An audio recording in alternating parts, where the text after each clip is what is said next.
Bonjour à tous. En novembre dernier, le Conseil des prud'hommes validait la décision d'une entreprise qui avait licencié 3 de ses anciens salariés pour avoir critiqué leur hiérarchie sur Internet. Preuve que les réseaux sociaux sont à manier avec précaution et qu'ils posent de nouvelles questions de droit dans l'entreprise.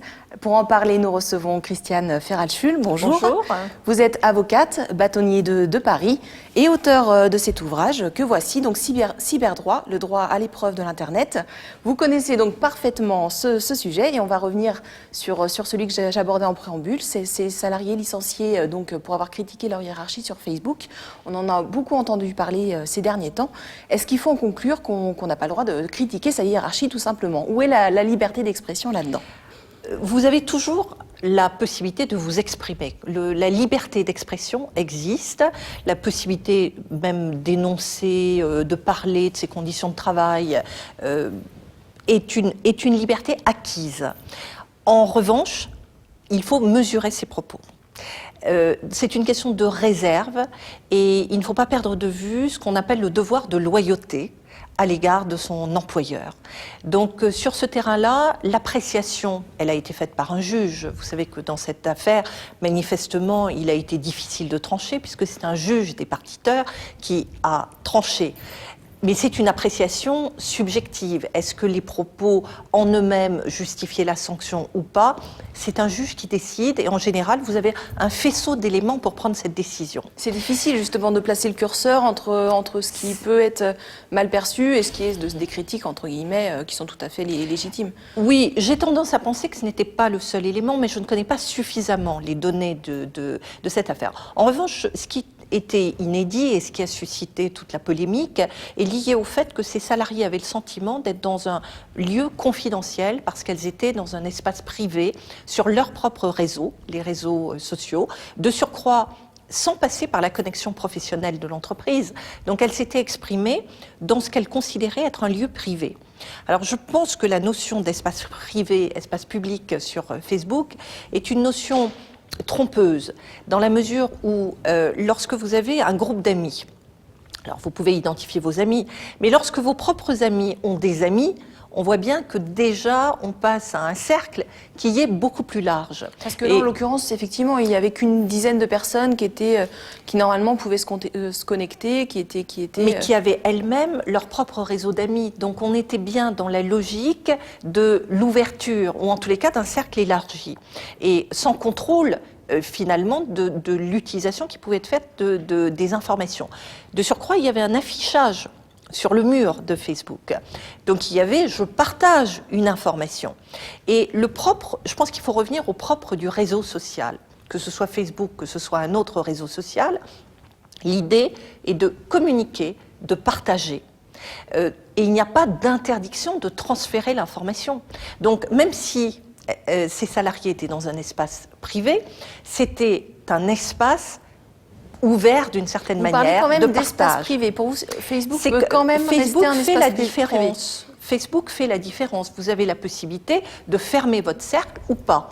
Mais le cercle fermé est lui-même quelque part ouvert. C'est pour ça que je dis que c'est trompeur et que la frontière d'abord n'est pas claire, mais surtout qu'il ne faut pas confondre espace privé avec espace de confidentialité. On n'est pas dans la notion du mail, de la correspondance, du courriel, du message qui est échangé.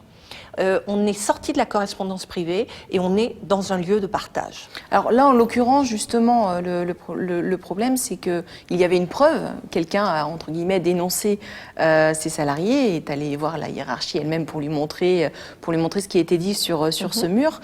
Par rapport à une discussion d'ordre privé, dans un restaurant, dans une soirée, le problème est là, c'est qu'il y a une preuve, finalement, la différence? Alors, la preuve était sans doute plus facile à rapporter que de rapporter des propos, mais nous sommes exactement dans la même logique. Il y a eu des cas de messages qui ont été, je parle de courriels là, qui ont été échangés via la connexion professionnelle à l'intérieur d'une entreprise pour inciter à faire une grève générale ou une pétition. Ce courriel, qui est donc une correspondance privée, a pu être rapporté comme élément de preuve à l'employeur. Donc la question qui se pose à un moment donné, c'est la relation de confiance entre l'employeur et l'employé. Donc, encore une fois, sur les propos eux-mêmes, je n'ai pas d'avis, mais il faut être conscient en tous les cas que lorsqu'on affiche sur son mur, sur Facebook, même avec des amis, mais qui eux-mêmes ont des fonctions d'ouverture vers des amis, on n'est pas dans un cercle fermé, confidentiel. Mais est-ce on qu'il est sur existe l'ouverture. encore des espaces privés justement dans lesquels on peut se permettre de critiquer? Si vous dites que même un mail envoyé, si on envoie sur un mail personnel et que cette personne que l'on croyait un ami, en l'occurrence, imprime ce mail, le transmet à l'employeur, là aussi il y a une critique, là aussi il y a une preuve. Le risque existe. Je vous envoie une lettre dans laquelle vraiment j'énonce les pires critiques sur mon employeur. Si cette lettre, vous la remettez à l'employeur, ce n'est sans doute pas très élégant, mais c'est un élément de preuve de ce que je pense. Et là, vous revenez à la relation de confiance, qui est que le lien de travail peut se poursuivre dans ces conditions. Mais alors, s'il est interdit de dénigrer l'employeur, de lui faire du tort, entre guillemets, dans l'espace public, on a quand même le droit de penser ce qu'on veut de son employeur. Absolument. Cette liberté d'expression, encore une fois, elle existe. La question est juste de savoir où l'on met le curseur, et c'est ce devoir de réserve, cette retenue qui est attendu. On ne va pas insulter sur la voie publique son employeur. C'est cette nuance-là. Mais vraiment, c'est une question d'appréciation. Au cas par cas, finalement. Au cas par cas. Est-ce que vous pensez que justement cette décision peut faire jurisprudence, qu'on peut en entendre parler de nouveau? Non, elle ne fera pas en elle-même jurisprudence parce que les circonstances sont très particulières. Nous sommes dans une situation où l'employeur n'est pas allé chercher l'information, vous l'avez très bien souligné, c'est une information qui a été portée à sa connaissance à l'initiative de l'un des destinataires, direct ou indirect, de des faits incriminés. Donc on est vraiment dans la question qui était posée était la loyauté de la preuve. Est-ce qu'elle avait été collectée de manière loyale?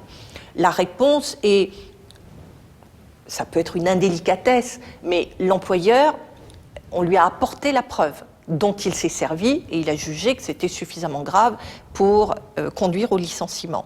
On est dans cette logique. Maintenant, la situation est différente lorsque l'employeur va chercher l'information. Là, il s'introduit dans un espace qui peut être Alors, un espace, là, un vous espace privé. avez une jurisprudence qui s'est construite, qui a bougé dans le temps. Il faut comprendre que l'espace numérique privé qui envahit l'entreprise conduit à de nouvelles réflexions et que le droit évolue à ce niveau-là. Donc, sur les messageries personnelles, qui sont notamment, ou les messages tout simplement personnels dans une messagerie professionnelle, il faut respecter un certain nombre de règles pour aller chercher les éléments de preuve.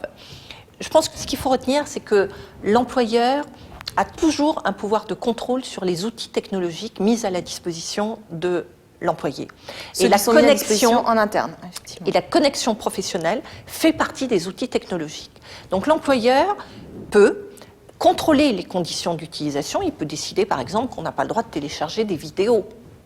Et donc, il se réserve la possibilité de contrôler. Il peut décider qu'en l'absence de plus de 2 journées de l'employé, il pourra se connecter à sa messagerie pour vérifier qu'il n'y a pas des messages qui peuvent concerner la continuité du service. Il peut aller voir également les pages qui ont été visitées, si la personne s'est rendue sur un réseau social. Il peut décider des moyens de contrôle, mais il doit respecter 2 règles. La première, c'est ce qu'on appelle la règle de la transparence, c'est-à-dire informer l'employé des contrôles qu'il va faire, que l'employé ne soit pas surpris ou ne découvre pas. Et dans la transparence, il y a également l'obligation d'informer le comité d'entreprise ou de manière générale les comités représentant le personnel. C'est l'obligation de transparence. Et puis il y en a une deuxième qui est le principe ou l'obligation de proportionnalité. Ça veut dire ne pas faire des contrôles excessifs, avoir une justification dans la démarche. Oui, donc la zone... Donc on revient à une question de curseur, où va se situer le curseur, mais on voit bien que la question qui va être posée est celle de savoir si l'employeur a une légitimité ou pas dans le fait d'accéder à cet espace privé de l'employé. Mais la règle demeure, il y a une zone de liberté pour l'employé. Si je reviens sur le sujet justement de ces personnes salariées et des propos qui ont été tenus justement sur Facebook, est-ce que ça veut dire qu'on ne peut plus rien dire? Finalement, est-ce qu'on a quand même le droit de dire qu'on est stressé au travail, puisqu'on parle quand même normalement à ses amis? Est-ce qu'on a quand même le droit de dire qu'on est stressé au travail, ou est-ce que l'employeur peut aussi se froisser de cela en disant cela signifie en clair que mes méthodes, mes pratiques de management ne sont pas bonnes à l'intérieur de l'entreprise, c'est une critique, etc. Est-ce que même ça, on n'a plus le droit de le dire? Le droit de critique existe. Vous avez parfaitement le droit de le dire. Il existe même des défouloirs électroniques qui ont été mises en place par des employeurs pour permettre à leurs employés de s'exprimer ou qui ont été créés à l'initiative des employés. Le droit de critique existe. C'est la mesure de la critique qui est concernée dans le cas présent. Donc, je dirais... encore une fois, c'est où s'arrête le devoir de loyauté par rapport bien aux règles usuelles j'allais dire, de bons rapports au sein de l'entreprise. Comme vous le disiez, il est parfois difficile de placer le curseur. Est-ce que finalement, un des conseils qu'on pourrait donner, c'est finalement de ne plus parler travail sur les réseaux sociaux? Non, je ne dis pas ça. Je pense que c'est important de s'exprimer. Je pense que c'est important. C'est la manière de le faire. Et puis, je pense surtout qu'il faut de la vigilance dans l'utilisation des outils de communication. Les réseaux sociaux, ce n'est pas du courriel, sauf lorsqu'on utilise évidemment la fonction courriel. Les blogs, c'est de la communication au public. Donc on a la même responsabilité que lorsqu'on porte préjudice à quelqu'un par des propos excessifs, diffamatoires, tenir des propos racistes ou des propos... Ce n'est pas une zone de non-droit. Non, vous avez une décision qui a été rendue il n'y a pas très longtemps à l'encontre d'un jeune qui, sous le coup de la colère, avait tenu des propos contre des policiers. C'est excessif. Il y a la mesure qui accompagne ce type de propos. Mais plus généralement, je pense que sur Facebook, les internautes ne mesurent pas finalement que ce réseau social qui est ouvert, qui participe, moi je dis toujours que c'est un peu le peace and love des années 68, on partage tout, on partage les photos, les images, on se lève avec, on passe toute la journée avec, on se couche avec. Il y a le côté pile de Facebook. Vous avez donc l'enchantement de Facebook, et puis vous avez tout un côté pile dont il faut être conscient. Et ce côté-là, eh bien, c'est bien les images qui sont déformées, tronquées. J'allais dire également les images que l'on laisse sur ces réseaux. Lorsqu'on est candidat, par exemple, à un poste, on sait que ça peut se retourner. Est-ce que vous avez le sentiment, même aujourd'hui, malgré tout ce que l'on peut en dire, que les internautes ne sont pas encore assez attentifs ? Il faut réfléchir avant de publier une information sur Internet de manière générale, sur les réseaux sociaux également. C'est une information qui est partagée. En fait, le problème tient au fait qu'on perd le contrôle des données une fois qu'elles sont publiées. C'est d'ailleurs la raison pour laquelle on a évoqué le projet de créer un droit à l'oubli. Le droit à l'oubli, c'est quoi ? C'est la possibilité finalement d'éradiquer des informations qu'on a livrées. Vous savez que le propre sur l'Internet, c'est que vous livrez, la particularité, c'est que vous livrez des informations vous concernant, mais également concernant les autres. Vous êtes incité par les réseaux sociaux à communiquer le maximum d'informations personnelles. Ça peut aller de vos parents, vos enfants, votre chat, je veux dire, vous avez toute votre vie qui peut être déballée et partagée. Et puis on peut imaginer qu'à un moment donné, vous avez envie de faire le ménage, vous avez envie que certaines informations, la fête extraordinaire que vous avez menée au moment où vous avez réussi votre examen, vous étiez peut-être un peu trop joyeuse, debout sur une table, que cette image, c'est pas forcément celle qui va plaire à des chasseurs de tête. Et aujourd'hui, c'est compliqué de la faire disparaître. Vous ne pouvez pas la faire disparaître.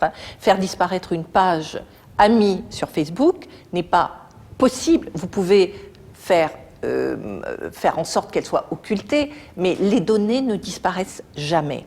Donc la question est, est-ce qu'il faut un droit à l'oubli ?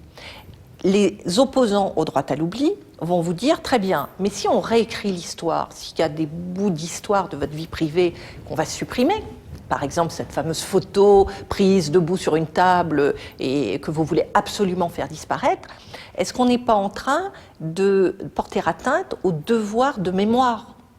Est-ce qu'il n'y a pas un risque, avec le droit à l'oubli, qu'on réécrive entièrement l'histoire ?